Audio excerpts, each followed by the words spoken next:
Hey everybody, how y'all doing? How you doing? I'm right back with my special guest. My soldiers, I can't tell, cause we blend in with the secular. The devil on us like a predator. We suck his shit up like nectar, knowing that it ain't no good. It's all vain. The blood stain, being surpassed for useless game. We in chains, what will you change? Come on, I come quick like a thief in the night. No one knows the time, so you better be right. Hey everybody, how y'all doing? How you doing? Like James, welcome to my interview channel named Jarrett Talks. I have a very special guest. He's my first. He never been to my channel. This is my first. This is his first time ever being on my channel. How you been, man? How you been? It's the Vid-Bits. It's Braden and Brian. I'm Braden, and Dad and I are very glad to be here. Thanks for having us, Jarrett. I appreciate it. For all the new people that came, that don't know, tell the people about you and about your channel and how you get and how you get the name come from. Well, I remember Dad and I were trying to come up with the channel for our name, the name for our channel, and we were kind of just, I was like, I think it should be the something, and then, we kind of wanted to incorporate video creation, and we just, kind of had an epiphany almost, and just kind of threw it all together on the spot. Yeah, we weren't sure like how long we wanted our content to be, but we knew that we wanted to play off the word bit, since video games, were all about the bits, how many bits they had, was the bit wars back in the day. So, and then plus, kind of like the double meaning of like just a small amount. Sometimes the content can be, small. So we thought, we just kind of came up with the Vid-Bits, and luckily enough, we did a search, and there really wasn't a lot of traction behind it, and we were able to secure everything with it. And yeah, that's pretty much how it came. It was one of those situations where it could have taken a long time, but we kind of just all were really happy with the choices that we made real quick. So, Who came up with the name? it was definitely a combination of the two. I would say that the Vid-Bit part is definitely Dad. I kind of almost gave him parameters to work around. Like, Right. I knew, like, I wanted it to be like, we have 25 years between the two of us. I'm in my early 40s, and he just turned 19. So, like, the gap between the two of us, I really wanted to lean into what he thought the kids, like, quote unquote, the kids thought were cool for YouTube names. And he said, well, it's definitely got to have the in it. Like what, it just, I don't know. Like, so together, like, it was like lightning in a bottle. I don't want to take full credit for it, but like, I know that, I really trusted, like, I wanted it to have legs, so I didn't want to necessarily look at it from somebody from an older perspective. I definitely wanted to see like what a youth-oriented perspective was, and I think that when I saw his eyes light up that he was okay with it, I was like, okay, cool. Were you when you first came on YouTube? Were you nervous being on when you did your first live and video? I'd say we were a little nervous more on the gameplay side. We didn't have audio for speaking locked in, so we were just having to be based on the merits of our gameplay alone.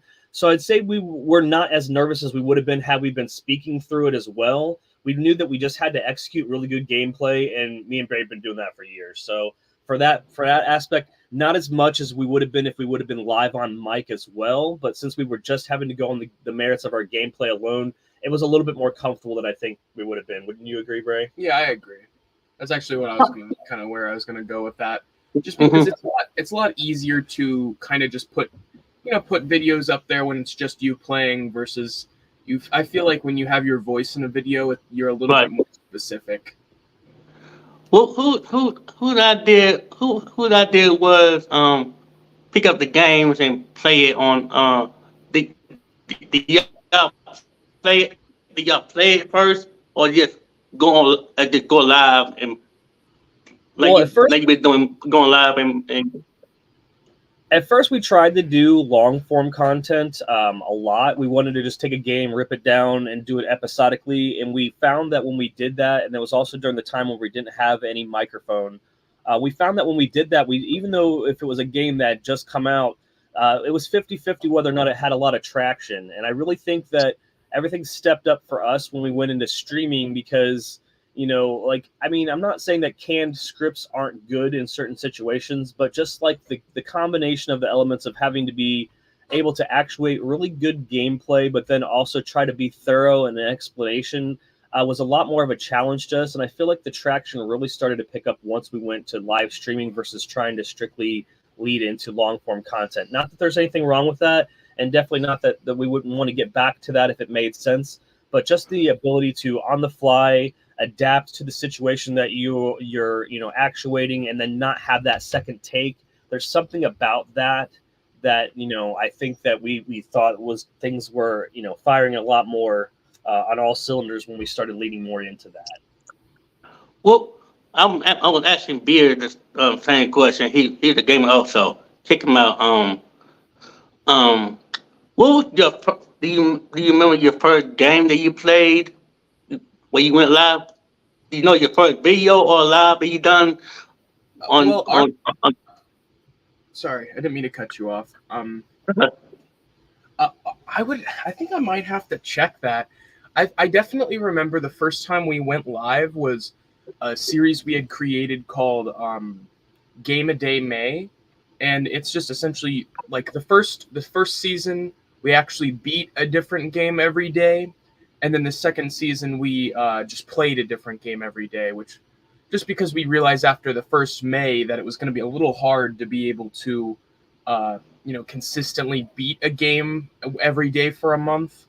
So if I were to give it a guess, it would probably be day one of season 1 of Game a Day May. Well, plus we can't forget that our early content really came about Braden deciding that he wanted to do a project for school. Mm-hmm. He wanted to do a episode of a why don't you go ahead and go into that, Braden? Well, I think one of the first things that kind of helped us build traction, I did a shorts series where at the time the 3DS eShop was shutting down, and there was this little crane mini game that I remember spending a good bit of time on. Called Badge Arcade, and once we got the news that was shutting down, I made it my mission to play that every day until they shut it down. So, I mean, I pretty much did. There were a couple days after I had finished the series where it was potentially still online, but just kind of making a short every day, showing what kind of badges I got, how well I did in the crane mini game, and everything. And I think that was kind of something that helped push us in the right direction as far as that all is. And as far as preservation goes, we historically, for video game preservation, have a whole year documented of something that, no longer is live. So if somebody wants to see the throes of somebody going, a full 365 days, one time a day at this thing and never missing a day, the dedication was absolutely insane that he had to, be able to keep up with that. And there was times that he was, going off and visiting his mother out of state and still having to be able to keep up with that. So I think that, like, if anything else, the video gaming community was able to see that we were very dedicated to whatever projects that we were taking on pretty early for him to be able to hit, a full 365 days of doing that every day without missing a day. Have you missed a day? Have you missed a day? He didn't miss a day in a whole year. He made a whole 365.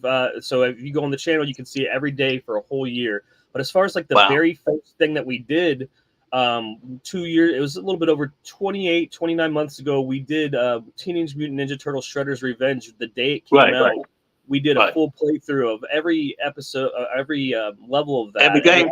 Right. Yeah. But that was our first long form content. So it would be definitely Teenage Mutant Ninja Turtles Shredder's Revenge was our first long form content that we did once a day, every day, not once a day, but every episode of that to completion. And then when we found out that really wasn't getting a lot of traction, luckily for us, we were really big fans of Cuphead, and the new Cuphead DLC came out pretty much right the next week or the next day or so, something like that. And we went in and did that immediately, and that's where we really kind of started getting a lot of our traction. Well, yeah, I mean, the final video of that series where we fight the final boss is just now cresting over 150,000 views, making it Wow. our most viewed content on the channel by far.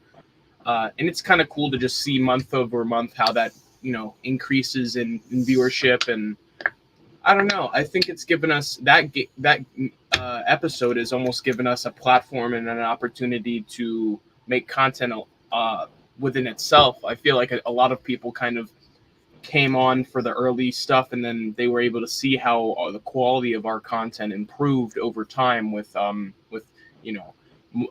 newer microphones, improvements in software and whatnot. I feel like Try to get our video fidelity up, stuff like that. And plus, with it being 150,000 views on that video, we didn't have any commentary on it. We just were lucky enough to have really good gameplay. And we were one of, if not the first channel to upload all of that back to back.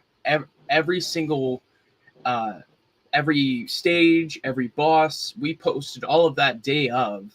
When it comes to the Cuphead DLC, which Cuphead has come to be known as a pretty large IP. So I feel like that gave us a good start for sure.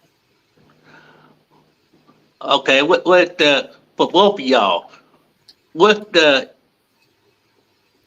best game you ever played and the worst game you ever played? Like, I'm not playing the game no more. What's the best game you ever played, or the worst game you ever played? Well, that's a hard one. That's honest.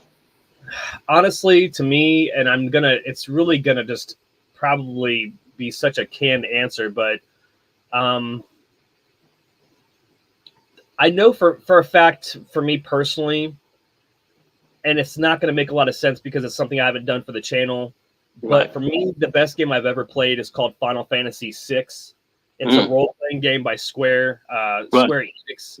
It's because at the time that I played it, I was 14, 15 years old, probably 14, maybe 13, 14. And it was just very emotional. And it's for a role-playing game. It has a lot of topics that, for me being a young teenager, to have to deal with and to see, even though it was just a 16-bit Super Nintendo game, it has a lot of emotion there, and I felt like it was the first time I was really in control of a situation where I had to go back every day because these people were relying on me. Well, to be fair, I think that's one of the first video games I ever saw that dealt with suicide as a subject matter at all. Suicide, teen pregnancy, children being orphaned because of the conflict, lots of that kind of stuff is very, very emotionally charged. And as far as the worst game I've ever played, oh God, that's hard. I played a lot of horrible games. Look, I know, cause every time you go live, you always having to fit about something. I'm like, oh no, he better have fit about something. Oh my God, I'm telling you, because if we're not playing something that we're super comfortable with, then we're putting ourselves in a situation where the instability of how unsure I am about how I'm going to actuate that for the people that are viewing, I get nervous. I would say the worst game I've ever played. That's a hard one. I'm going to go ahead and let Bray go maybe to the best game he thinks he's ever played. Go ahead, man. That's a hard one. I mean, because I have a lot of games that I really enjoy. I mean, the number one worst game you ever played, y'all. I mean, the one game is not the worst game you ever played. You don't want to play it no more. I'm not buying the game. You see it again. One of my least favorite games. Least favorite. Yeah. I hated Mighty Number 9. Do you know that game? Yeah, that game was horrible. It's essentially like the team that made Mega Man went on without some of the key members of the team, and then made what's essentially like a knockoff Mega Man. Mm-hmm. And then the game's just way too hard. It's just way too hard. Like, the ramp is insane. Like, you beat the first stage, fine. Then second, third stage are just kicking your ass for no reason. So I would say that's one of my least favorite games that I've ever played. One of my favorite games, I guess this is gonna be hard because I love a lot of games. I'll pick two. My favorite RPG is Persona 5, just because I love the depth of character. I love the voice acting. I feel like they just knocked that game out of the park. I still haven't finished it, but I'd love to finish Persona 5 sometime. And then I'm also, I'm sure as you can tell from recent months worth of content, I'm a big fan of Dark Souls. So I like both Dark Souls 1 and 3 a whole lot. So I don't know, it's kind of hard to pick between those three games. I'll say one of the worst games is from an older perspective is Double Dragon 3, because like you go and you play Double Dragon 1 and Double Dragon 2 and they're both very reasonable, and then you play Double Dragon 3 and you get one health bar and you die in the first screen and then the game is freaking over. Like I was trying to find, you know what? I was trying to find that game, the third game, but I could not find it. I was like, I want to see the fan part of Double Dragon. Double Dragon. I was like, you're right about Double Dragon 1, because Double Dragon was like the best. It was insane. Cause me and my brother was playing Double Dragon 1 and 2. I mean 1, and we both actually beat the whole game with both of us. Yeah. But I was like, okay, with Double Dragon 2, I'm like, what happened? It's like, I'm like, what happened? So I was like, you're right about that. I mean, it was just the first one was a little too. It was a tweet to me, because I was like, if you playing solo by yourself, it's hard to try to beat kill all of them all at once. But it's like, it's like it's hard to every time you got about 5 villains and coming after you. You have to make sure that you don't get stabbed or anything in the middle of the battle. I'm like, what is this? I could definitely tell you my worst video game purchase, which was horribly regretful. But in the N64 era, there was a wrestling game called ECW Hardcore Revolution, and this is before we can just boot up the console and get like the updates and stuff. So whatever they shipped on cartridge was officially what they shipped. And this game was broken out the box. The referees wouldn't signal for the match to start. The referees weren't doing nothing else. Like, what y'all doing? Yeah, you get bounced into the ropes and sometimes get stuck in them and stuff. Like, it was just absolutely horrible. And I remember it was a full price purchase, and the N64 cartridges were not cheap. So almost every game was about $70. And the next day, I took it back to the game store, and they offered me $14 for it, and I was so angry. I was like, nope. We only had a couple of in the magazine. You'd read a couple paragraphs in the magazine and maybe see a screenshot, and that's what dictated whether or not you bought it. There really sometimes, if a game just came out, there wasn't a lot of reviews, especially on every game. So like it was a crapshoot, and most of the time, people in commerce will just be like, "Oh yeah, that's a good one." They won't tell you if it's a good one. They'll just be like, "Yeah, that's a good one," and it was definitely not a good one. They tell you one thing, and then another. Right. Story that ends with you winging the game across the open mall. Yeah, I tried to seem a little bit classier, Bray. I tried to cut that off. I was like, keep it clean, fellas. Keep it clean with this name. Just keep it clean. Oh, for sure. But yeah. So it was like I'll tell you my worst game. The worst game I ever played was WCW Nitro, and it was on I could not grab on. I can't do nothing on that game. I can't do nothing because you thought that you were just going to be able to just do the nice grapple system, and they made you do up, right, X to grapple, or up, down, square to do a punch, and it was so bad. I completely agree, Jarrett Talks. That game was horrible. Yeah, that is. The best part about that game was the entrances. The entrances and the music was about the only good thing about that game.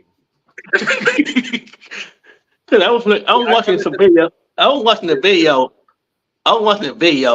and they're talking about the top 10 of the best game in the game industry, and they put WCW Nitro on the top 3. Oh my! You got to be kidding! Absolutely. Because me and my friends were waiting for it because the Nintendo 64 games were like the best ones, but somebody was like, okay, this new one's coming out called Raw Warzone for PlayStation. Yeah. And we all bought it blindly. Everybody that I knew bought it blindly, and then it's the same thing as like that Nitro, the same thing like that. Like the best part about it was the entrances and like the music, but when you had to go to the gameplay, it was Mortal Kombat combinations, like up, down, left, Yep, square, that's around, yep. like, it was too difficult. Like when we were used to just hold circle to grapple, then press a direction and a different button, and it did a move. It was so accessible, and then they decided they wanted to make it all like a fighting game, and it was horrible. So I completely agree. Those games were atrocious. I have never even gone back and revisited them. I was like sitting there, I'm like, what games in 2010? I'm like, yeah, sure. I'm like, I went and said, when I first bought the NBA, I'm sorry, WCW Nitro, I'm like, okay, we're gonna try this. It took me 10 minutes trying to find how to stomp, how to kick, how to do that. Oh, and the booklet said A to kick, circle to grapple. None of that didn't work. I was like, I took and this is what I did. I took the game out, put it back in the disc, put it in the back of the box. I'm like, look here, you going back, wasting my time, wasting my money for a game that does not work. I was like, I get the game stopped, and they gave me a coupon. I'm like, what you gonna do with a coupon? I'm like, what you gonna do with a coupon? I'm like, you try to trade in. I was like, But yeah, I was like, that's crazy. But I'll tell you, the best game I played was Raw. Raw, was it SmackDown versus Raw? Those are Shut good your mouth. ones. Yeah. That was yes. So that game was on top of my list. My least favorite was I'm gonna say this on the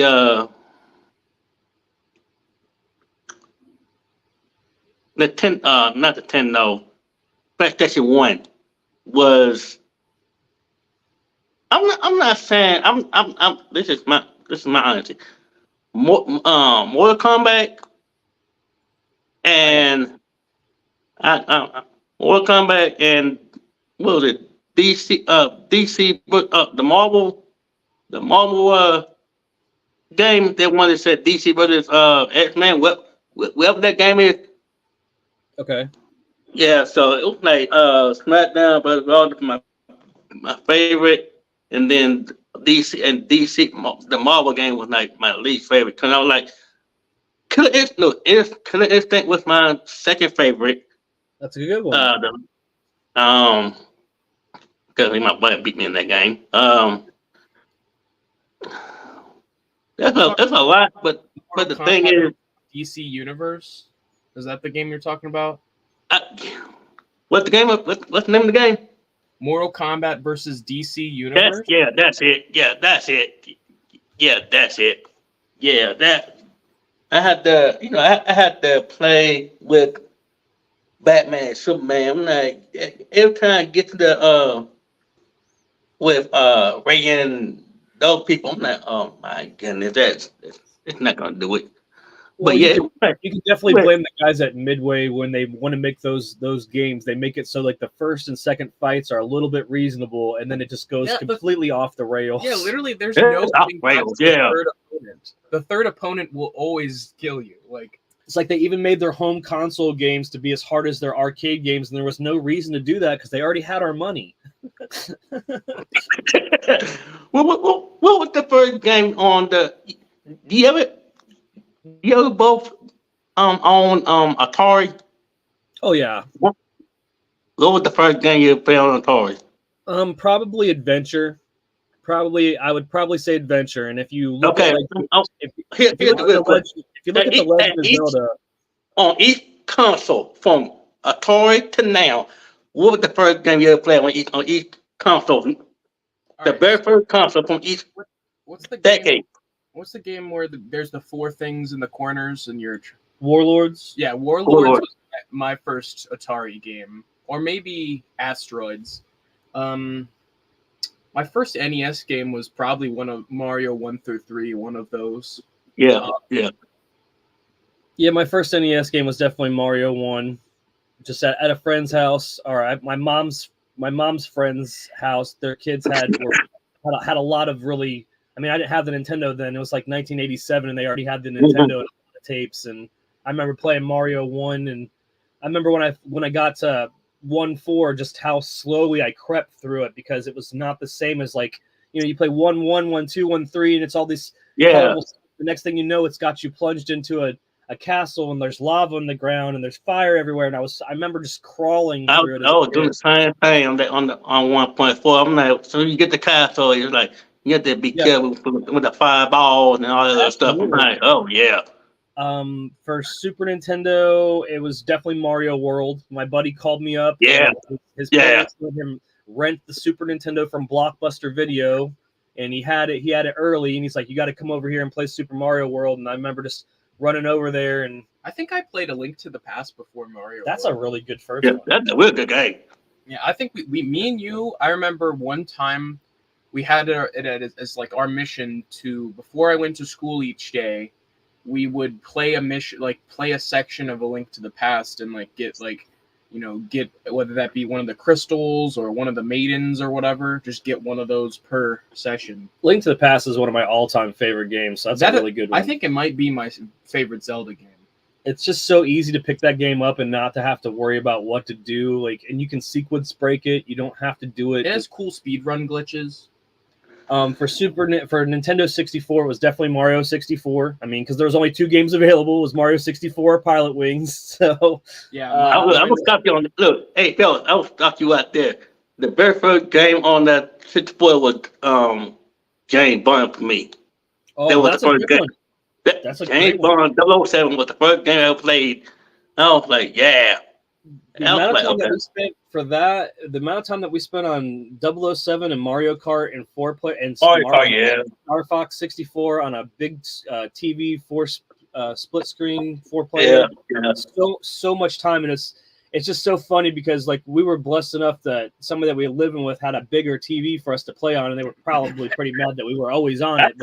I couldn't even my budget. I even tried to set up the TV. We try to put the thing behind the cord behind the TV. Yeah. I was like, you try to fight, put the thing on back of the TV, make sure that the TV is on 3 and have a blue screen. I'm like, take my time to do that. Then for GameCube, I would say the first game I played was Animal Crossing. It was a system seller for me. I read about it, what it was, and what it was. It was like, they had tried to make that for the Nintendo 64. They actually did make it for the Nintendo 64 in Japan, but because we didn't have, they didn't want to send it over with a battery backup, and it was very contingent on a battery backup to stay on the real-time system. We never got it here. Right. But basically, the first Animal Crossing is pretty much a port of the Nintendo 64 version of Animal Crossing that they did for Japan. But when I found out about that, that was enough for me to get a console. Not Sunshine. I mean, nothing wrong with Mario Sunshine if you like that kind of thing, but it's like trying to control Mario while he's trying to control something else. So that game was ridiculously hard. But definitely Animal Crossing for the GameCube. I'm just trying to go sequentially. For the Wii, it was definitely Wii Sports. Yeah. I played the Wii. Well, the only game I played on Wii Sports was bowling. Bowling? That's a good one. Bowling on Wii. That's it.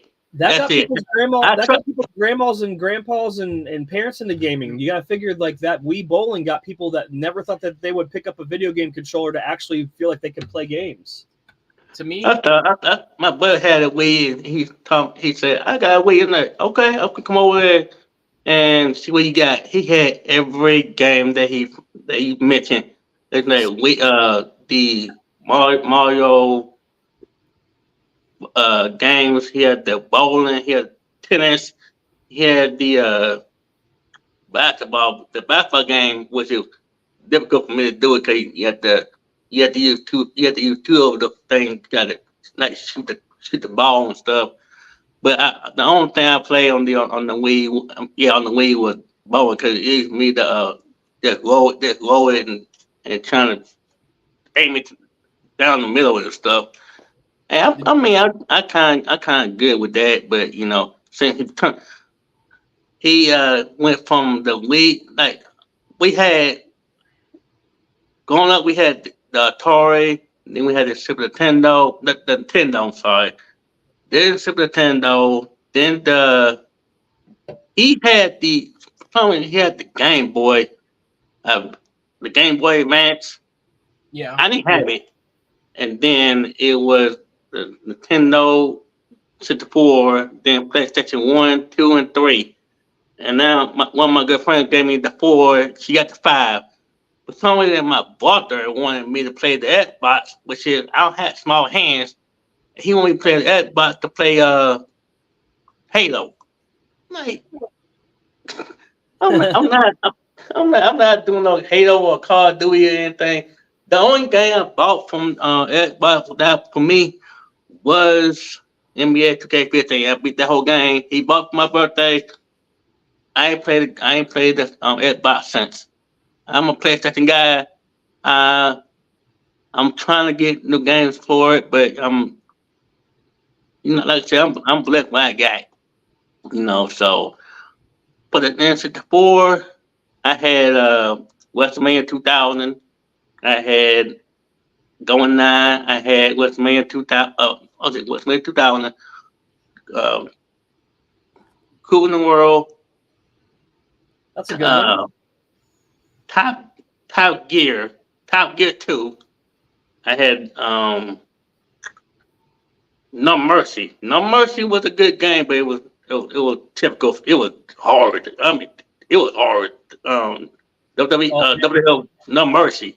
No Mercy was probably one of the games that got the most play in our Nintendo 64, I'd say. I actually played No Mercy with my friends so much that we burnt out a Nintendo 64. We actually burnt one out. And we were so addicted to it at the time. Like, we instantly, the table instantly had $200 on it within, 5 minutes. We were running to the store to go buy another one. They blamed themselves just as much as me about my console getting burnt out.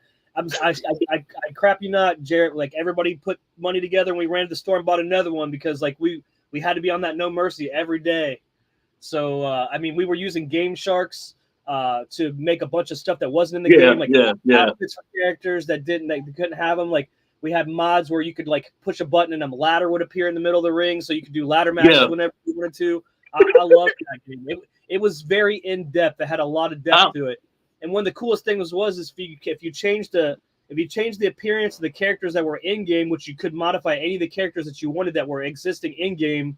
And then you showed the intro of the game, it would actually change the characters to the characters how you modified them. So the intro of the game could look really weird if you made all your characters look weird. All of a sudden you see characters wearing costumes that they weren't supposed to, because sometimes what we'd actually do is if it was a character that we didn't like, we would find somebody who had similar moves and then just change their name and their appearance to look like the character that we did like. So all of a sudden you'd see somebody in the intro and you'd think, oh, that's supposed to be so-and-so, and it'd actually be the character that you changed it to. But I loved No Mercy. We spent so much time on that. I think that's what AEW really wanted their game to be. They actually got the people from Ukes and AKI to do that new AEW game. You know what? If I see a game come out on PlayStation, I'm getting it. Well, if they're trying to make a video game AEW, they had I don't know if they're gonna put all the wrestlers in there, but I could tell they'll probably put someone in the Hall of Fame category and somebody new in there. And I would love to see that. Engine. I just don't know if it made sense to be basing a game that came out in 2023 or 2024 off of an N64 game, mind you. It was because Kenny Omega was such a fan of No Mercy that he just wanted them to be because everybody says, okay, why can't we make a game that controls like No Mercy? And they finally thought, no one wants that. Well, there's people that want it, but they didn't want the plasticky graphics. They didn't want they didn't want it to be bare bones. They wanted it to be kind of literally instead of taking the best parts from it. It took a lot of programmers out of retirement to make a game that basically was like a game from 1997. So I asked one of my friends. I said, "Is there any way that Nintendo have I had this idea. Said if I asked somebody from Nintendo and put put every game that they made in Nintendo on PlayStation, like a collection of the game. You have, that would be, I mean, that would be nice, but I don't know if they want. I don't think they'll allow that. Yeah, I think that Nintendo values their IP so much that they try to make them maintain their value for the majority of a console life cycle. So if you look at in the past, they usually won't decrease the price of their titles, or especially like their AAA titles, until the very end of the console's life cycle, and then they'll come out with a selects line, usually of like about the same 8 or 10 IPs that are super popular, and give you a discount on them right before the new console comes out. But until then, if you look at it, the Nintendo Switch has been out for 7 years, and Mario Kart still costs $60. It's still a $60 game. Like you said, though, Nintendo games do maintain. Whoa! Wait a minute, Mario Kart. How much? Wait a minute. It's still a $60 game. It's 7 years old, and it's still $60. You mean the disc or the game itself? Well, if you get it digitally, it's still $60. They hardly ever put it on sale, and the cartridge itself it's $59.99. Yeah. If you can buy it from the store, will it be the same price? Yeah, I mean, unfortunately, like most of the time, they don't do. If it's weird, but digitally it costs the same as it does physically. Even though physically you have to manifest a case and the cartridge or the disc itself. That's what I don't understand. That should like cut the price. I mean, this should get like a good deal, like a 30% off of that game. Being a long. You're not getting physical components with it, so you'd think that it would make it cheaper, but it's across the industry. That makes no sense. Yeah, it doesn't make any sense to me. I mean, to me, it doesn't make any sense to buy it digitally if you're going to get it for the same price and actually be able to hold it in your hand. But the only difference between the two things is now, though, mainly is even if you do hold it physically in your hand, the likelihood of being able to use it without being connected to the internet in some sort is pretty low. Yeah, Nintendo's like the only console left that you can pop a cartridge in your system and just play it without internet. Do you have the smaller version? Do y'all get the smaller version of Nintendo? The Switch Lite? No, I mean not the Switch. They came out with the smaller version of the big Nintendo. Yeah, the mini consoles.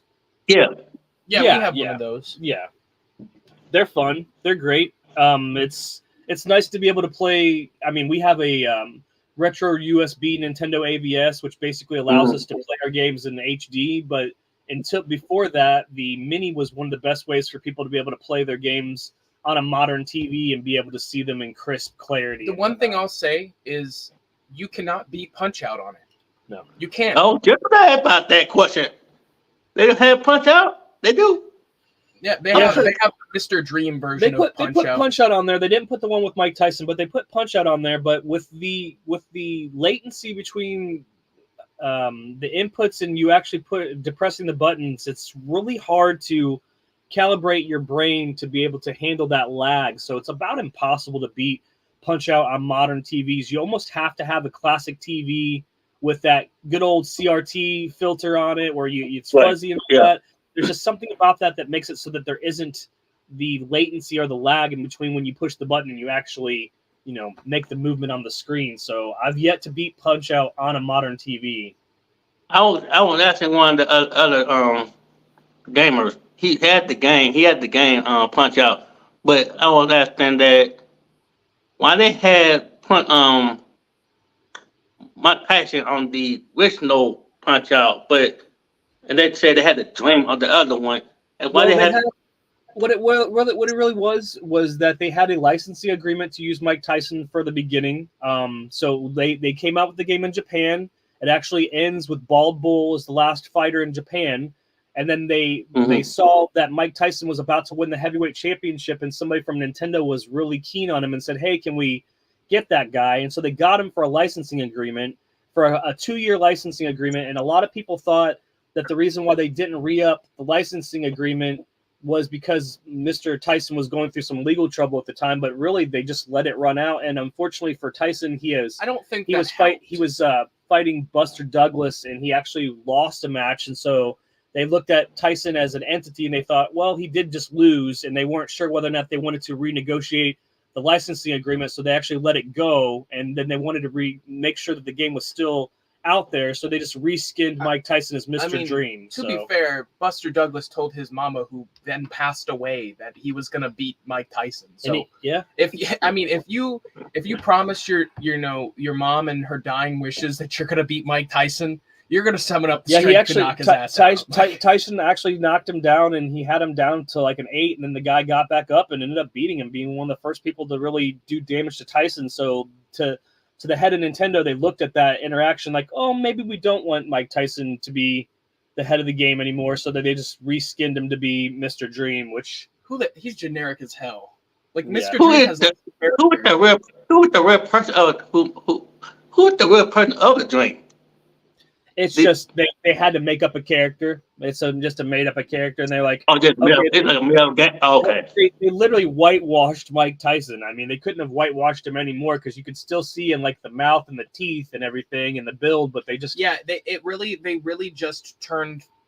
They made Mike Tyson a little lighter and then changed some of his facial features, because I'm looking at something that's like a side by side, and even like. The animations are the same. His uppercut looks identical. His dodge looks the exact same. So they barely even changed him. Like, I would really like it in today's day and age, especially with Mike Tyson getting like the resurgence and popularity. It'd be really cool if they could come up with some agreement to like relicense him for some sort of project. I just want another Punch-Out game. Yeah, there hasn't been a Punch-Out game since the Wii. Literally, like, why did the Switch not get a Punch-Out game? I don't know. I don't get that. Wow. That's what I'm saying. I think that we need a new Punch-Out game. Yeah, we do. I mean, we all do. Yeah, it's fun. I barely get past Glass Joe, because I was like the only person I could get by is Glass Joe, and Brian Kaiser was like kicking my butt. I was like, My brother got to Super Monkey Man. That's hard. And then by the time he got to like Super Monkey Man and Balbo again. Balbo the second time. Yeah, that second I can't. And then we got to Mike Tyson. He was mad. See, a lot of people don't realize. He was mad about it. Like, a lot of people don't realize that that Punch-Out really is one of the first rhythm games. It's not. I mean, you can look at it as a boxing game, but in its core, I'd say it's almost more like a Souls game in a way, where it's like you're timing your dodge perfectly. You have to like perfect time the dodge. You do. Like, I mean, especially against a guy like Super Macho Man. Yeah, you do.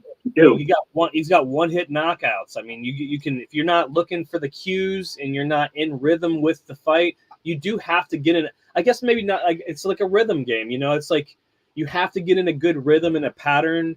But like, it's definitely not like, I don't know, like Fight Night Round 3. It's not like that. You know what I mean?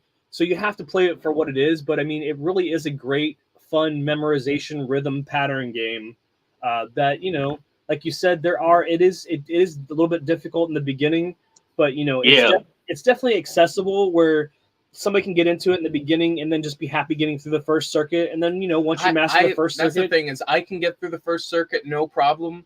Like you were talking about, Jarrett, that second fight with Bald Bull is so hard. Like, it is. Yeah.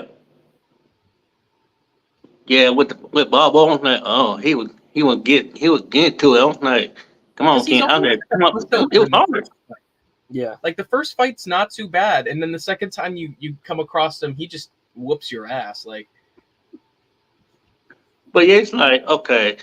Did y'all play Super Punch-Out? Yeah.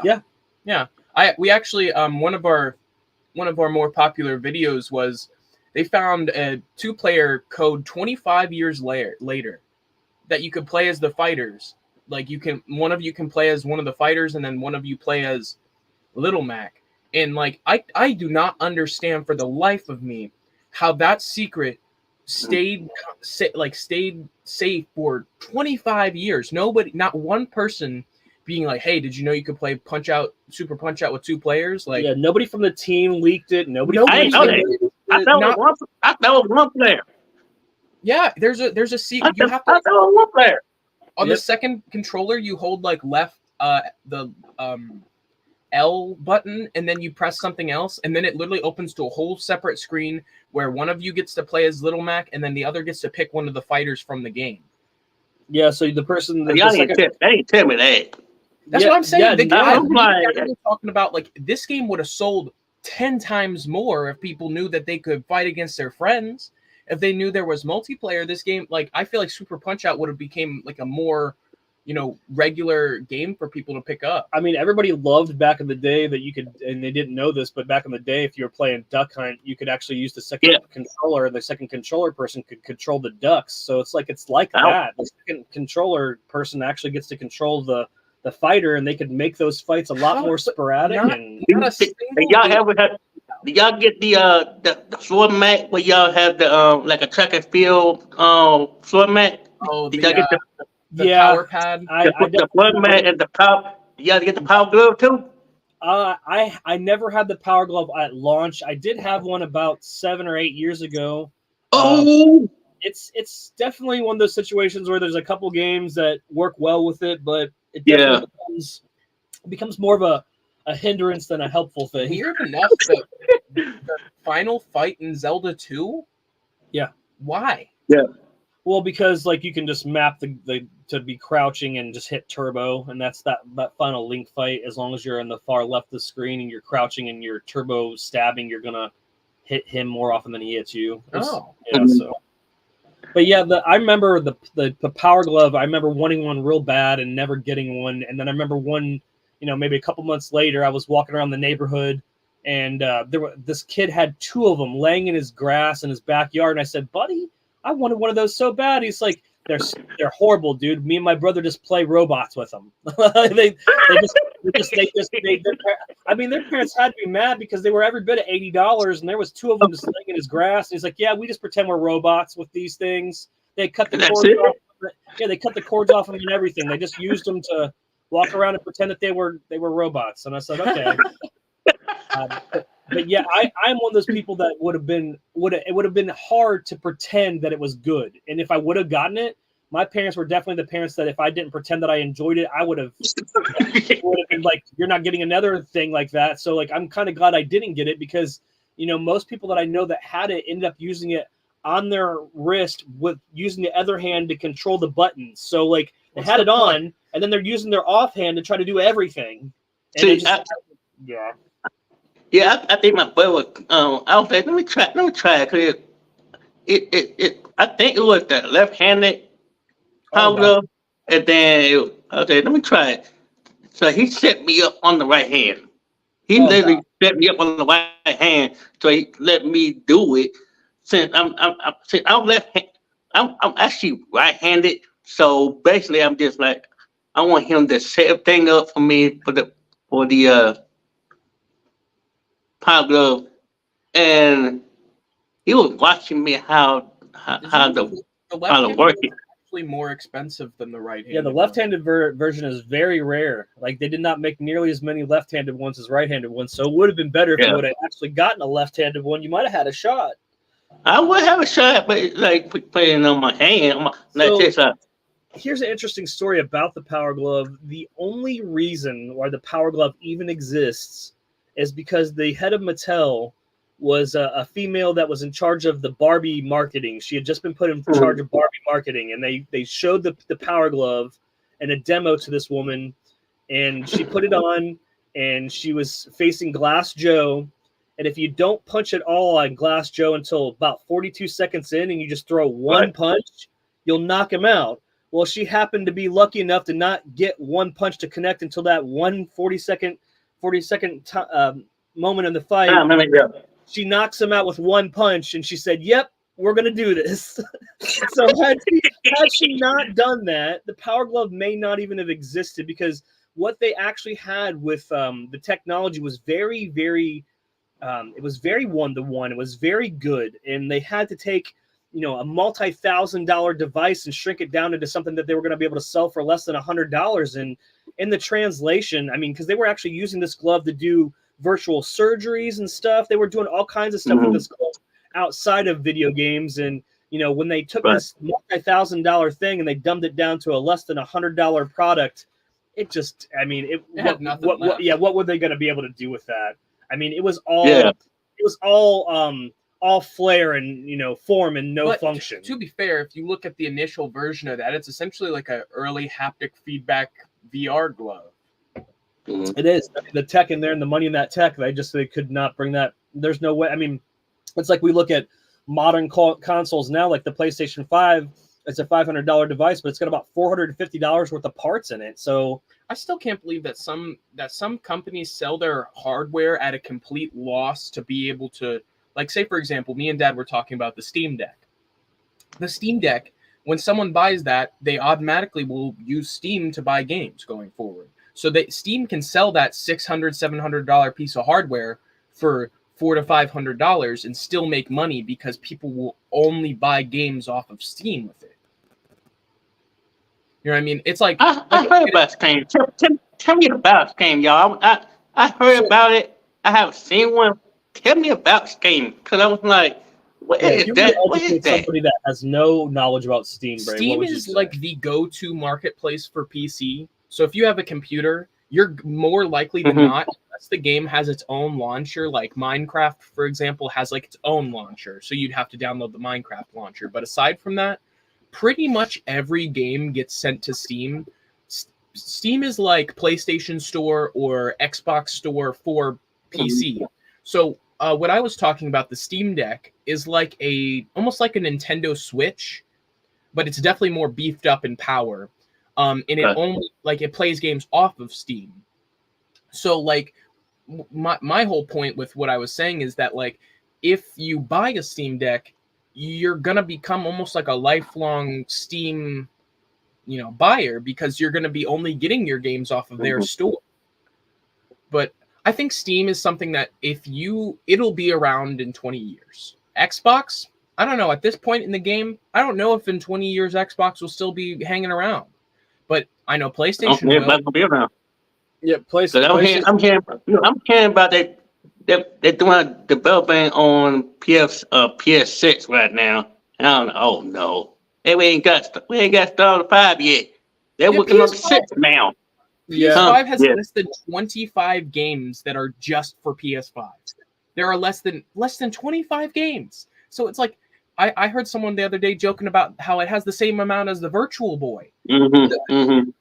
Like, we need more games before y'all start moving on to the next generation. Like, I remember when PlayStation 3 came out, like they were making some joking like the marketing, I think it was around PlayStation 3, was like the commercial was for PlayStation 9. Like they made some joke. It was like way in the future showing PlayStation 9, and here we are. Not too far from 2025. We'll have PlayStation 6 property, and it's just I hope we don't have PlayStation 6 until 2026. But what I think it is they said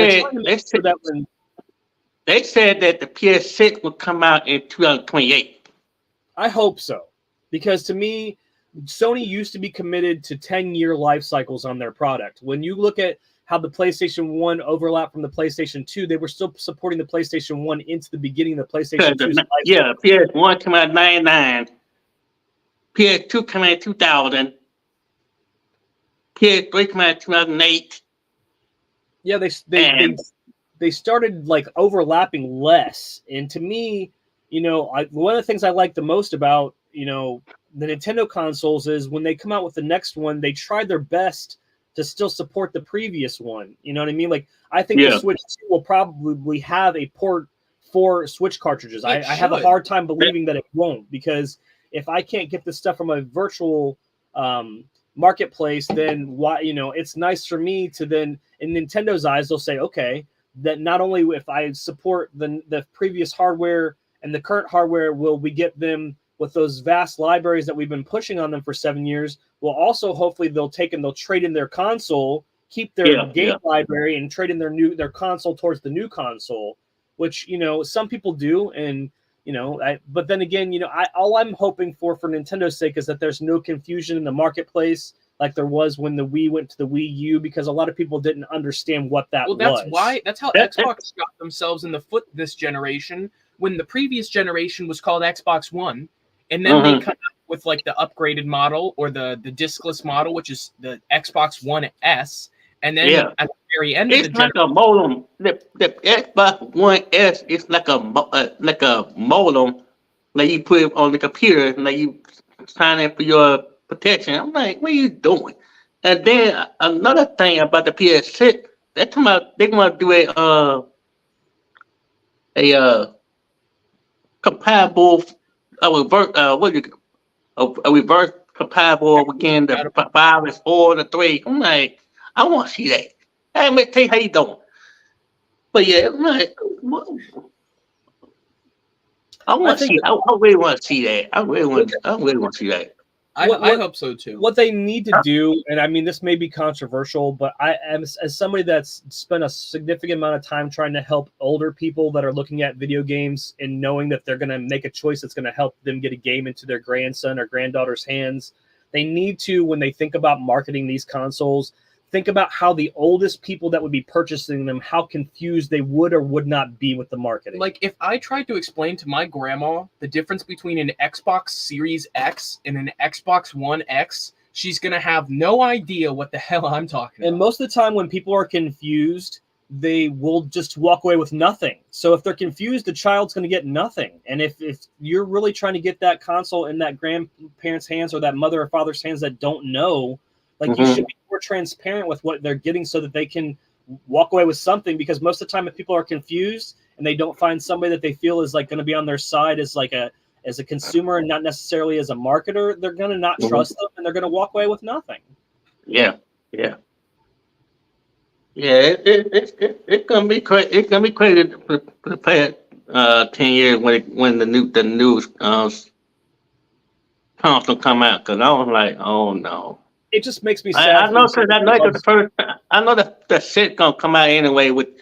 I know that price gonna be even $500 with the new console come out, and I think the new system console gonna look just like the 5, even though it'll be a little different. Have a different bag on it. They put it on us though as a consumer, especially people that are, we're in the middle class. So, when a new console comes out and the best way to take advantage of it is to have a better television, when they make the consoles $1,000, I have to decide between better television or new console. And so this last cycle, we got the new consoles, but we don't have the televisions yet to actually even be able to enjoy what they are displaying now. So to me, it doesn't make any sense for us as consumers to be like, oh yeah, let's get the PlayStation 5 Pro when it comes out. And I still have to get a new TV. I still just don't understand why anyone ever would then pick up and buy one of those. It's for people that have nothing at all. And a bunch of extra money. $700? What is that? $700, yeah. Like, who does that? It's a $350 upgrade. Maybe. Yeah. And for me personally, I enjoy my PlayStation 5 as it is. I don't need a Pro because I still don't have the TV to make the PlayStation 5 look great now. So why would I then spend $750 to get a Pro and then still look at the same regular TV that I have? So they kind of shot themselves in the foot. I actually had a 3. I still had a 3. I got never used. I mean, I never given away because I love my 3. I still had games on the 3. I had movies on the 3. I'm like, why you want to get rid of the system that you play so much? And I'm like, I had one system out, but I'm not giving it away. The 3 is I'm not giving it away. You're right. The 3 is still a great system, and still, to me, when you look at the 3 and you look at the graphics that it puts out, it took PlayStation 4 quite a bit of time to catch up to stuff that was coming out on the 3 still, because they had maximized how to use their tools. I mean, they were doing the best that they could with what they had. I remember when God of War 1 and 2 came out for PlayStation 2, it took the PlayStation 3 several years to come out with games that looked as good as God of War 1 and 2 because they had maximized how well they could use the PlayStation 2's assets. So to me, I don't even worry about upgrades until I've seen everything that the current situation has been able to display, because to me, I mean, our eyes are only able to depict so much fidelity. So unless your eyes are going to get an upgrade next time, or you're going to get laser surgery or whatever. Like, I'm not able to actually see differences in some of the upgrades. I can look at those screenshots side by side. I'm like, is it shading? Is it extra pixels? Like, where's my upgrade here? I'm not seeing it. Seems like the upgrade on the PS5 Pro is just having 2 more lines go down the you side. got 2 more racing stripes on the side of your console. Yeah.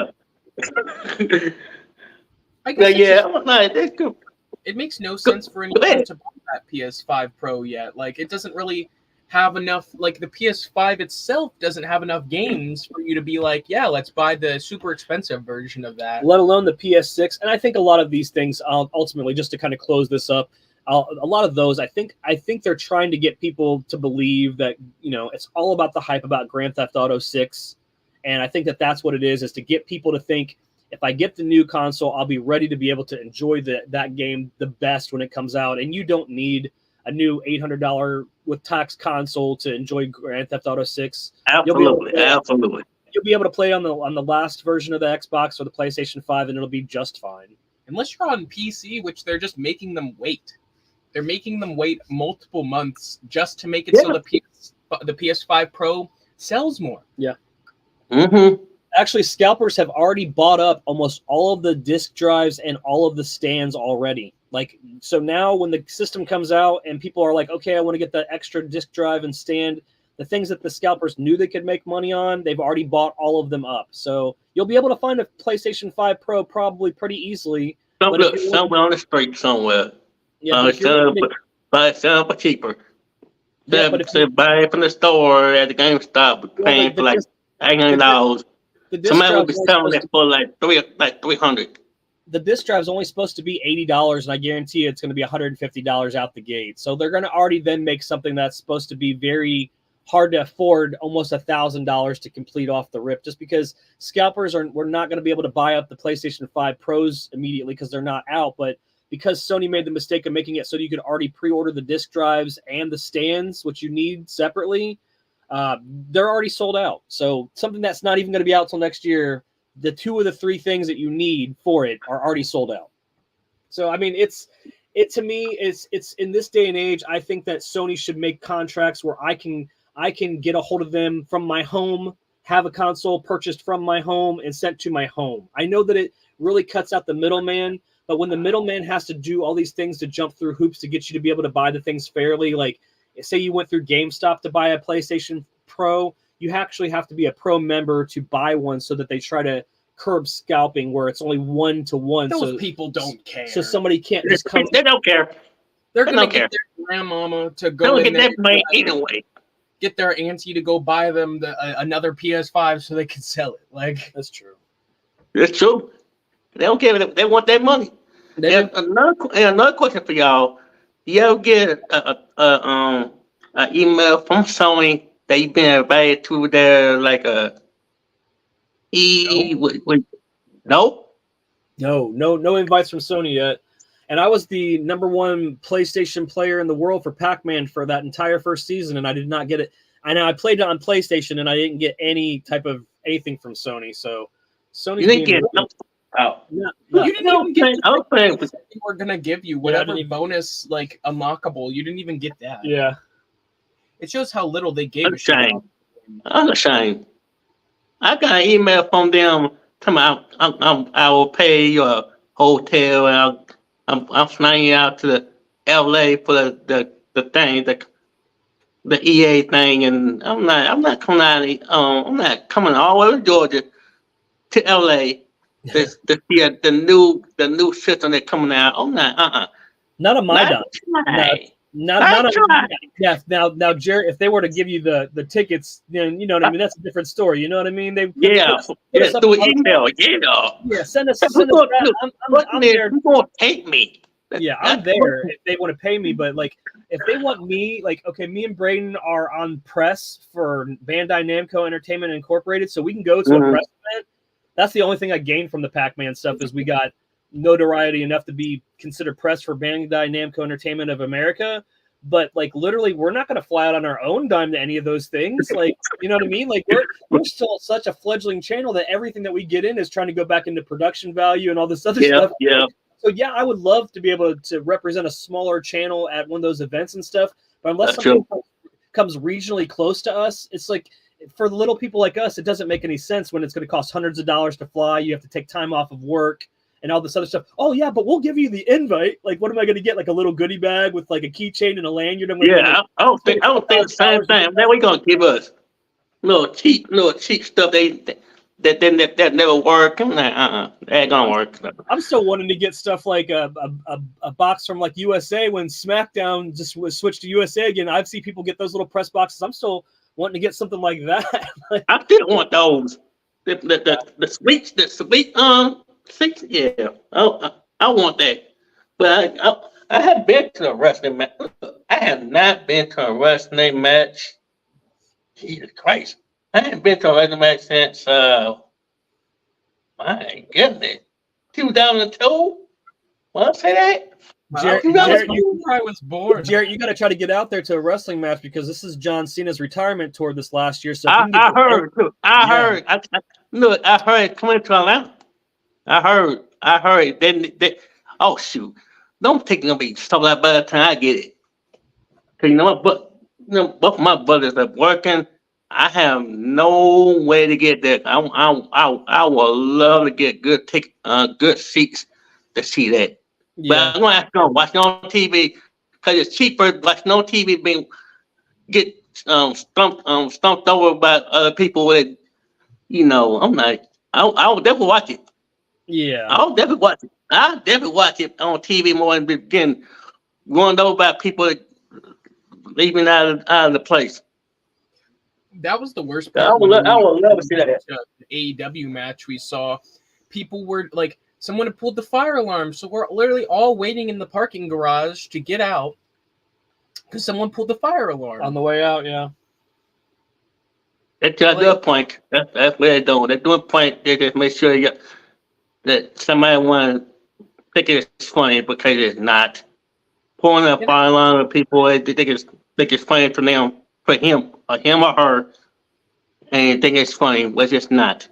It's not funny to do that kind of stuff, Imagine someone got hurt because they were trying to get out quickly, or people were, if people would have like trampled each other or something. Like, bad things can happen in situations like that, and like, luckily nothing bad happened. We were all just kind of backed up in the parking garage, but like that could have caused a panic. Yeah. It'll be nice. It'll be nice, but yeah, people be running all over the place, and yeah. I mean, I would love to see it. But yeah. You never know. But You never know. It's still early. He's wrestling at least 35 dates in 2025. So you never know, Jarrett. Maybe it'll come close to you. Look, trust me. If I get out there at State Farm Arena and I get a good seat, I'll try to do my best to record. But the thing is, I have a feeling that they may not tell you. They may not say you can't record because of restrictions and stuff. So I'm definitely gonna talk to my brothers to see if they're gonna take me to a wrestling match because I need to come back. I've been on the I've been on down low for a while watching wrestling. The last time I watched wrestling on TV is when the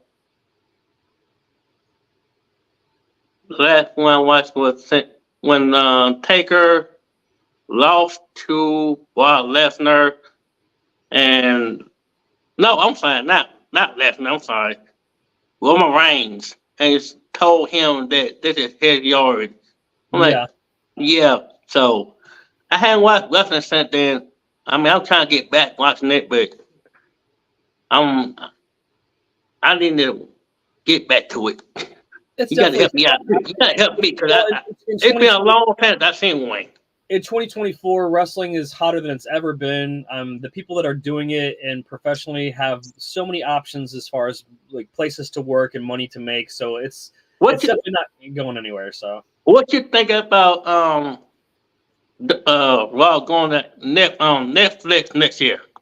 I think that's a bad idea. I think that as soon as they signed it, they forgot that they were no longer going to be able to say that Raw was the longest running episodic television series in history, because they're never going to be able, they're not going to be able to say that anymore because they're not on television anymore. They're on Netflix. So I think that They said Netflix can let them do what they want to do, and then they were mad because when they've been switching out every time they try to cuss on TV, then Fox or USA, they're like, you can't cuss on TV. I think But Netflix said you there free.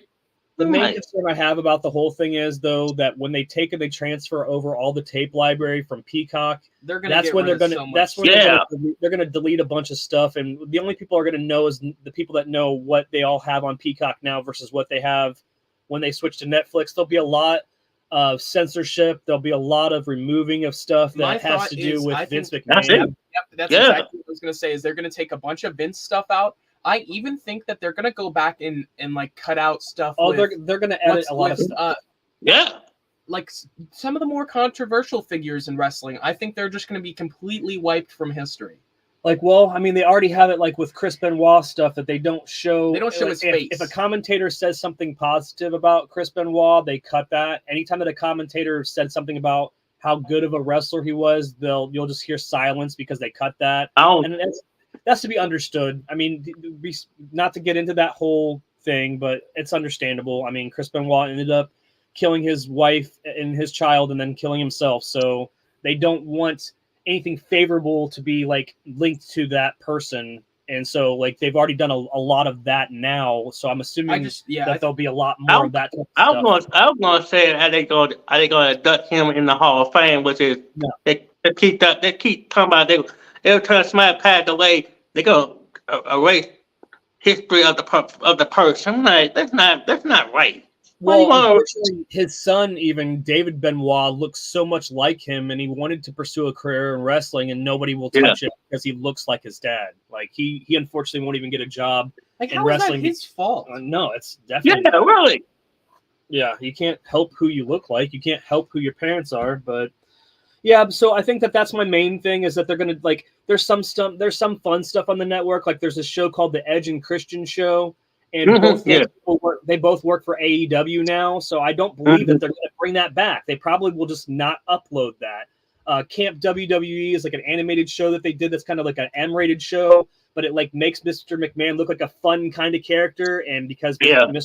McMahon is in controversy in the courts and stuff, they probably won't bring that back at all. So anybody that's not watching that on Peacock, when they switch that over to Netflix, you're going to lose that because they never released it on any type of physical media. So you're going to lose viewers on TV anyway when they move to Netflix. Because on TV, you get about 1.5 billion people watching wrestling on TV, and then when you get on Netflix. Then what? I mean, I don't know how many people watching that. Plus, you got to pay for it. Yeah, I mean, they hover between 1.5 and about 3 million people still watch it. We're watching it on cable weekly. So, and that's the other thing. I don't know, and I completely agree with you, Prince Daniel. It is understandable why they cut the Chris stuff out. It's completely understandable. But, that's the thing. Like now, and they still call them premium live events now, but those were the events that we were paying $30, $40, $50 a month to watch. And now you can get one subscription and watch that for $5 a month or $6. I don't know what Netflix costs, but I know Peacock was only $5 a month. $5. So instantly, Netflix is $12. So as a fan now, they're going to make me pay $12 a month to continue to watch the same content I was watching for $5 a month. So to me, they're going to have to show me the value as a consumer. What am I going to get for that extra $7 a month? So that also is another hard sell for me. I still don't understand. If I'm paying for the service, I should not be having to watch ads. Why is their lowest one $6.99 or whatever? Why am I still watching ads? Like all those streaming services, the original thing was to cut the cords from commercials, and then eventually they all integrated commercials back into them, which was the whole point. Yeah. Yeah. You have to pay a premium to not watch commercials. Like, man, I can just hit mute. I can hit mute. I can go make a sandwich for 4 minutes. I can go wash my hands or walk my dog. I don't have to pay an extra $4 a month. Yeah, because Netflix give you about what 4 or 5 commercials for the live event come back home. I'm like, okay, they're gonna spend more time on the commercials than the actual live event and stuff. When I'm you like, get 6 minutes a show and then 4 minutes of commercials, 7 minutes a show, 4 minutes of commercials, it really takes you out of whatever you're watching, you know? yeah, it got you to being a good viewer. I'm like, how you gonna watch a wrestling event? And you got 4 minutes of nothing or Prince commercial, Daniel, and it's not a waste of time. Prince Daniel says they're going to lose viewers if they move to Netflix. How's that even possible? Well, Daniel, they really wanted to get that. They wanted to get the ability to go back to the Attitude Era, and Netflix is going to allow them to be a lot more loose with what they say and what they do. So I think that they wanted all killer and no filler. They're going to cut that 3rd hour of Raw, so they're going to go back down to 2 hours. So we won't see a bunch of long, drawn-out backstage segments. We actually may see some wrestling matches, and then the backstage segments that you do see will be a lot more meaningful because there's a lot less time to kill. All right, I'm gonna go use the restroom. I'll be right back. I'll leave you two to talk, but I will be back in 5 minutes or whatever. Sure. But yeah, that's the main thing between the Netflix deal. That and the fact that they knew with The Rock, they have The Rock on the TKO board. Yeah. The Rock is really friendly with everybody. So even people that said that they won't do stuff with wrestling, I bet you if The Rock calls them and say, hey, will you come do something for me? He probably can get just about anybody. So they're going to be able to, when they move to Netflix, really create like this feeling of big blockbuster moments. And I mean, the company is trending upwards of so much sales. Every event has just been trending upwards for the last 3 or 4 years since COVID. So they just thought, okay, now's the biggest time to try to gain the most exposure and to try to reset how we actually want the show to be. So do I think that was Triple H was saying? That was Triple H was saying about they want to cut down the hour because they said 3 hours is too long, and it takes a whole lot of energy to put the whole storyline to some people. I get it, but I hope that AJ Styles come back because he's been gone so long and BE been gone so long. I'm like, I want to see those. I agree. To find out that fires so many talent on WWE. That's why I have not watched wrestling in a while because they be finding a lot of good people. Yeah, I agree. And it's crazy.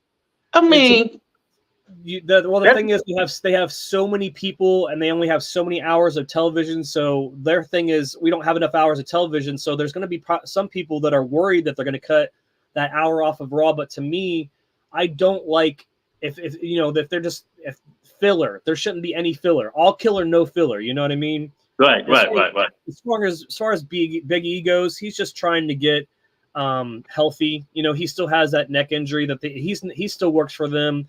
AJ Styles they're just trying to make sure that they get the right program for him to come back into because he's at the end of his career. He's only got a couple of years left on his career. So they're trying to make sure that if they don't use him right, they're not using him at all. And I can respect that because I would rather my storylines make sense than just to be thrown in there for no reason. Because to be honest, every time that you go out there and you get in the wrestling ring, you're risking your life, you're risking your livelihood. And to me, it should make sense. Cool. Wait, the Rock said WWE is his home. I mean, I get that, but that kind of wasting with you have your life because you have to feed your kids. I mean, if wrestling is your life, your livelihood, and you got to feed your kids, your family, what can you do? I mean, I get it. I mean, wrestling is a 24-hour job. There's no vacation. Well, no. I'm sorry, but Triple H said he's gonna have vacation. So they're gonna give people a vacation once a week or something. I'm like, okay. Well, the guys are talking about they used to do 300 house shows a year. This year they're down to 250. Next year they plan to go down to 200 house shows because house shows used to be how they grew the brand, and now the brand is stronger than it's ever been, so they don't have to do that. And house shows are great, but when the storylines never go anywhere. The people face the same people for the 3 or 4 times a week that they do house shows. That's the problem. I don't like why we watching the same people in the same thing. That's the problem. Why you want to put the same people in a different area? I mean, it's cool, but I want to see something different. It's like the same thing when you see when you watch wrestling now. Compared to back then, there's storyline back then. Now it's like you're facing the same person every week. There's no storyline. There's no, there's no compassion. I'm like, the whole thing is like, it makes sense for them to try to, I get that. Like the old mentality was you worked the person that you're going to work at the pay-per-view, you worked them all week during all the different house shows. There was no social media, so nobody knew what happened. And so like they were able to get that match really tight. And so when the pay-per-view came, they had faced each other so many times, the match was really good. But now that we have social media and everything, and you can go to all the house shows. If you go to all the house shows and then you see the match that's going to be on the pay-per-view, usually all they do is they switch who wins. Is usually all they do. Most of them are like taping. Yeah. Yeah, and to me, like, they do it because it keeps people safe if you work the same person over and over again. But to me, like, it doesn't. If I need to have a little bit of reason for the conflict. Back in the day, it was like, okay, I got this title, you want this title, okay? Or like, even back in the day, I got. I walk around with this thing and you stole it, so I want it back. There's got to be reasons for the conflict. You know what I mean? Like the wrestling is important, but if I don't like two people just going in there having a match, then somebody wins and somebody loses, and there's no aftermath. It's fine as far as like athleticism goes, but if you're looking at it as a soap opera, there's no reason. There's no reason for me to care if this person wins versus this person unless I like the way they look, I like the way they talk, I like their moves. I would rather know what's like motivating them. You know what I mean? Like when the character has motivation, then I feel like I can suspend my disbelief that it's predetermined, and I can just now feel like I'm with that character and whatever they're trying to do. Yeah, it's cool. It's great to bring it back. Yeah, it's gonna. I'm kind of old school. I like when it's have good when they had good chemistry in the ring. Yeah. I mean when it comes to taping, I'd rather go to taping than go to the live show, because when you see I rather go to taping than the live show, because with the taping you have to see the people before you have to see it live couple weeks later, and then you already know what's going down when you get home watching it when it comes on 2 weeks later. And I get what you're saying. That's funny that you said that, because my friend, when Monday Night Raw first came out in 1993, it shows you how old I am. He went to a taping. I was 13 when that came out. That's awesome. Yeah, I was 13. Yeah. He went to a taping of Monday Night Raw in 1993, and they actually taped 4 weeks. So and Raw was only an hour long, so he went to a 4-hour taping. And he's like, Brian, I'm going to tell you like what happens next week. I'm like, no, you can't tell me what happens next week. He's like, yeah. And like, he knew what was going to happen for like the next 3 Raws, because he went there. He went there and they taped 4 Raws. Like they were only doing 1 live a month. And then the next 3 weeks were taped. And that's crazy to me. Cause like, I wasn't bored. I mean, cause he came over and we watched it and he was able to show me where he was in the crowd and all this other stuff. But like, I was just like, man, like it's going to be boring for you for the next 3 weeks because you already know what happened, like, so I'm glad that they stepped away from doing that. Yeah.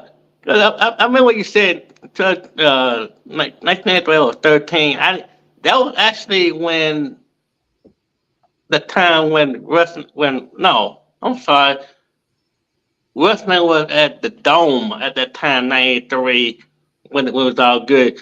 But yeah, I had to tell my brother about. He was there with me, but I had to tell my mom about what happened because I was at the house show one night, and it was taping. It was no lights or anything. It was just taping.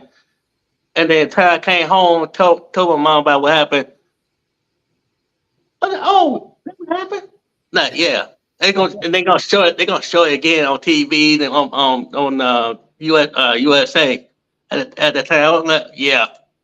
Well, the other Okay. cool story I have about a house show is back in the day during the Attitude Era, I went to a house show and they were teasing Stone Cold Steve Austin giving the Stone Cold Stunner to China, and they had not done it on TV yet, and they did it for that. They did exactly the same thing that they eventually went on did on TV, like China flips Stone Cold off after he left the ring, and then he goes back and acts like he's gonna get back in the ring, and then he doesn't, and he goes back up the ramp, then she flips him off again, and then he got back in the ring, and like the crowd, he looks at the crowd, and we all cheered, and he gave her the stunner, sent us all home happy. And then like about 2 or 3 weeks later, they did it on TV for the first time, and I thought I got to see that before it actually happened. So they had probably spent many house shows sending everybody home happy by doing that to see how the reaction was, and when they were ready for it, So was the ticket on TV. okay? Were the tickets cheaper back then? What it is now? Because I know like Oh yeah.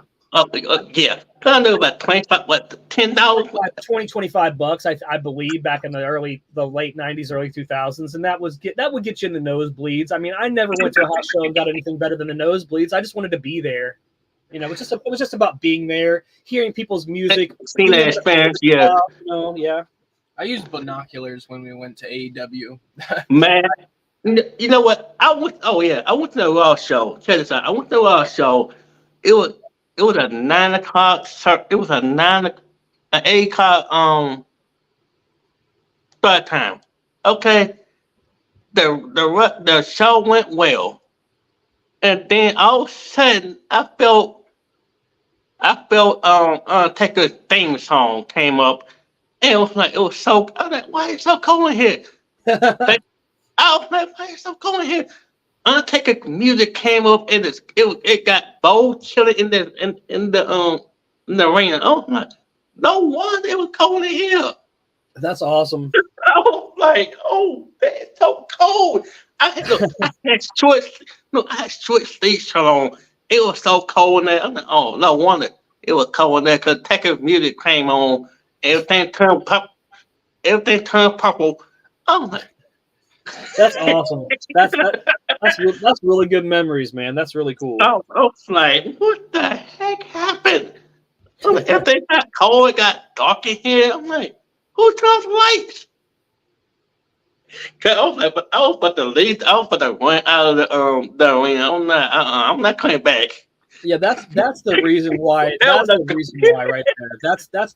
That in a nutshell is the reason why to go to live shows, especially like. I mean, I think like the Wyatt group is probably one of the closest things that you're going to get to ever feeling something like that again, like feeling like that chill of the Undertaker coming out. That's awesome that you got to experience that. I felt that. It was like, man, that was tight. It was good. I was like, that was the first time you're ever going to feel that bone chilling music with the fucking coming down the side out of the ceiling and I was like, yeah, that worked. That would work.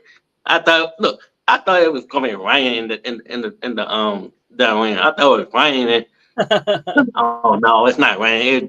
It just hit me. They putting all that stuff on you. Coming home, and then mom was like, "What that stuff on you? What's that stuff on you?"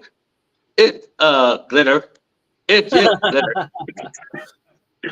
It was just glitter. I'm like, man, that's crazy. But yeah, it was a good time. It was a good time. I mean, I couldn't imagine that being there one day. But yeah, it's good. So yeah. But yeah, hey, man, I appreciate you coming through and you and Brandon coming through. I really wanted y'all to come up here on my channel because I said I want new people on my channel. So I would appreciate you coming out and appreciate both of y'all coming up here and Yeah. took your time off. Took your time off of here and It's been a pleasure talking to you. Yeah, it's been great. I'd like to come back on if that's cool. come on back. Look, you're free to come back. Just email me anytime. Whenever you're free, just let me know. I'll definitely put you on the list. Well, thank you for talking about wrestling and video games and all that. It's been really fun. It's been really cool. You know, seeing that we come from different backgrounds, but we got similar tastes and everything, and it's really cool hearing some of your stories, Jarrett. I really appreciate you. Yeah, it's been a pleasure to be on. Thank you. I appreciate it. And make sure everybody in the chat, make sure you like, share, subscribe. I will definitely have more people up here. I still got people in line. So I see y'all next. I see y'all. What's it? The 20th? I see y'all on the 23rd. By the way, Monday night or the 23rd on this channel, I'm gonna have another special guest. Even though she's been on my channel before, but it was on the YouTube app. But she won't be on my channel on the StreamYard now. So hopefully she can come Monday night. So I see y'all 23rd, 8 o'clock to 9:30. All right, I see y'all Monday. All right. Hey. Bye. Peace, bud. All right, bud. Have a good one. You too. All right. My soul, I can't tell, cause we blend in with the secular. The devil on us like a predator. In your sleep or maybe in the streets, you will never know, so you better be ready. Are you ready? Y'all should be ready now. Are you ready? Y'all should be ready now. Are you ready? Y'all should be ready now. Are you ready? Y'all should be ready now. What would you do, dog, if you got that knock at the door and it was God like In your sleep or maybe in the streets, you will never know, so you better be ready. Are you